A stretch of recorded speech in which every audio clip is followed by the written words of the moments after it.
So today I popped over to Histon Baptist Church to meet the good people of GenR8. They are supporting permanent prayer spaces in lots of primary schools around the Cambridge area. So I came here to find out how they do it. So I'm Siân and I work for GenR8 in Cambridgeshire. And I'm Janet and I'm a volunteer for the Prayer Spaces team in Cambridgeshire. So tell us about the permanent prayer spaces. How many permanent prayer spaces are you looking after in this area? So we currently support 9 permanent prayer space schools in this area. So we've got 9 schools that we deliver packages to a couple of times a term with fabric and drapes and cushion covers, everything that they need to set up a permanent prayer space display in their school. So who looks after these in the school? Who are the people that... Is that you? Is that other people? We're the sort of creators and the deliverers of the kits, and we try and encourage a church volunteer in each school, so that one of the aims of it is to actually strengthen the links between the local church and the local school. So we try to actually enable a church volunteer to be the link to set it up, but we give whatever help is needed. And how did you start doing these in schools? Did schools ask you? Did you offer them? How did you get to doing this? So it started because schools that we were in having an Inspired Prayer Space day, the number of times that we got to the end of the day that somebody from the school would then say, "This is amazing, thank you so much. Wouldn't it be brilliant if we could have something like this in school all year round?" And that gave us the idea of, well, yes, we could do something all year round. So that's how it started, wasn't so it? we piloted it with 4 different kinds of primary schools in Cambridgeshire, and then tweaked it a lot. And we've been running it now for about 5 years. We managed to keep going all through COVID, which was amazing. And we've now picked up again, haven't we? So, we 2 or 3 times every term. So I think we have 10 kits, don't we, over an academic year that go into schools. So what do you actually take into school? What does a kit look like? What's it have in it? Everything that could possibly be needed, right down to blue tack, drawing pins, laminated sheets, drapes, Cushion covers, fabric, posters, pens. headings, the activity. So our aim, because we've both been teachers and we know how annoying it is to get a kit that isn't complete. So we make sure that absolutely everything that's needed is there. Fabulous. And so what do schools then do with this? Because every school is different. What they do with this kit of stuff is the same in that you give to every school. Yeah. How do they then use that? So the schools have different spaces. Some schools have a table, some schools have a chair, some schools it's just a wall. So the idea is that they can use the resources that we give them to adapt them to suit the space. So some schools just use the things that are stuck up on the wall. Some schools use everything. Some schools don't use cushions. It can be used in a whole load of different ways.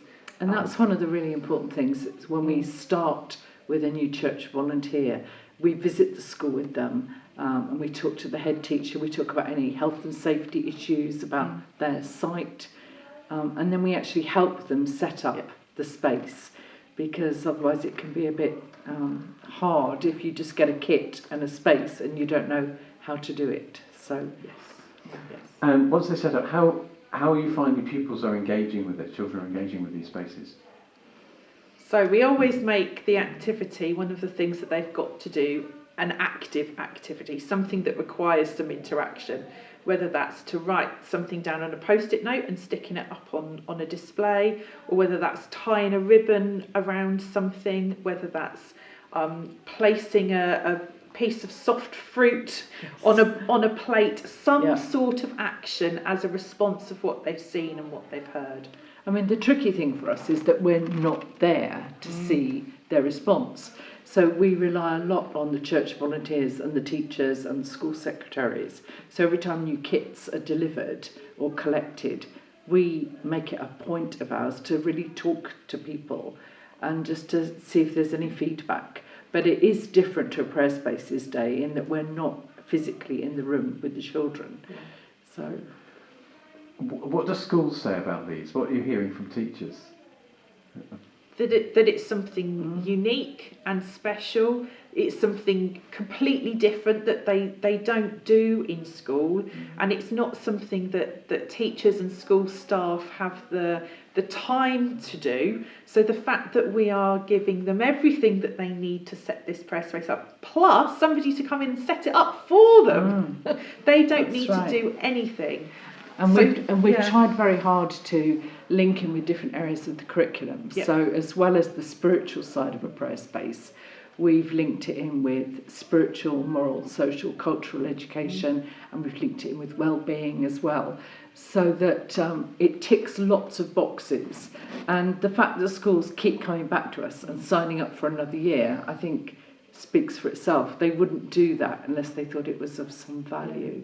And the schools that we support as well have seen the benefits of having this permanent prayer space so much that having the permanent prayer space has now appeared on the school development plan, and it is something that they are taking forward rather than just looking at it as an isolated thing that we do this every year. Actually, it's something that they can see in the long-term future as well. And one other thing is we try and encourage some of the church volunteers then to feed back to their church family what's going on in the primary school. So in one particular school, the old display that was being taken down would then end up in the parish church with a label saying, this is what has happened in last month's prayer space. So there's a sort of a two-way flow of information to try and again strengthen that link. So. That's so helpful. You must...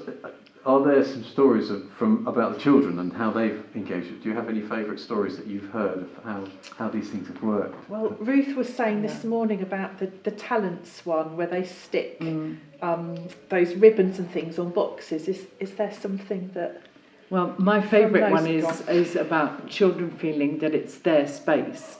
I was in a school taking down a harvest prayer space display, so I was surrounded by all the stuff I'd taken off the display. It was after school, the after-school care club were walking past, and one little boy was furious with me, and he stood there with his hands on his hips saying, "Why are you wrecking our prayer chair?" And I said, "Oh, I'm not wrecking it, I'm actually just changing it and putting the new kit in." And he wanted to know all about the new kit, and then said he would check up on it when he next walked past. But I thought that was fantastic because he felt it was his prayer chair, his prayer space, and that made me very happy that the school has really sort of taken it on board. Are you, just a question that occurs to me, are you doing these just in CV schools? Are there some community schools that have these? Is it a mix? How's it? So at the moment, it is just C&V schools that we support, but we would very much welcome it to work with any school that wanted this. And we do prayer space days in community state primary schools, and in the past we have done permanent prayer spaces in community schools. So, you know, the fact that it covers all these different areas of the curriculum gives us a sort of an entry to all sorts of schools. So, Brilliant. Thank you very, very much, Siân and Janet. thank you. It's all right.